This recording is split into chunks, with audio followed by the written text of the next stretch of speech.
The genealogy of mercy, why I choose to break the line.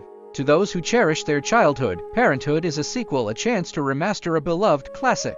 But for those of us who flinch at the memory of our upbringing, it is a rerun of a nightmare we barely survived. Consider the homework table. A child erases the same mistake twice. A person who loves their parents sees a learning curve. They channel their father's patience, feeling a warm continuity.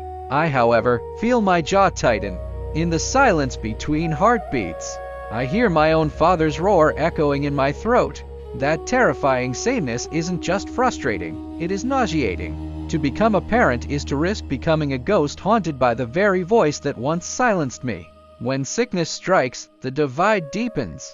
The fortunate nurture, the wounded recoil. They see care as an extension of love. I see a mirror reflecting my own childhood helplessness. I know the viruses I carry, the unprocessed trauma, the instinctive coldness, the subtle cruelty of neglect.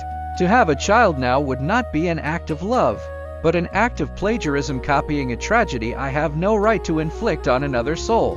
My refusal is not a lack of love for children. It is an abundance of respect for them. I will not drag an innocent life into the quicksand of my own unresolved past. Society often frames this choice as selfish. Who will care for you when you are old? They ask, mistaking a child for a retirement plan. But I see the truth. Bringing a life into this world solely to serve as a buffer against my loneliness or a hedge against my aging is the pinnacle of selfishness. I will not manufacture a soul to be my emotional crutch or my genetic legacy. Parenthood, for many, is a Ponzi scheme of affection, hoping the next generation will pay back the emotional debts of the last.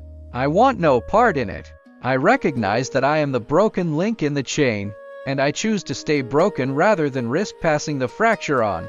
Liking your parents means you want to replicate the blueprint. Detesting them means you have the wisdom to burn the scaffold. This decision isn't about hating children. It is about protecting them from the shadows I still fight. It is mercy. It is grace. It is the final, necessary act of love from a generation that finally understands the weight of its own ghosts. In this lifetime, I choose the sanctity of my solitude over the chaos of an inherited curse. I will not create a mirror just to see my own childhood suffering stare back at me. I will not let my lineage continue as a scream. I choose silence. I choose peace. I choose the end.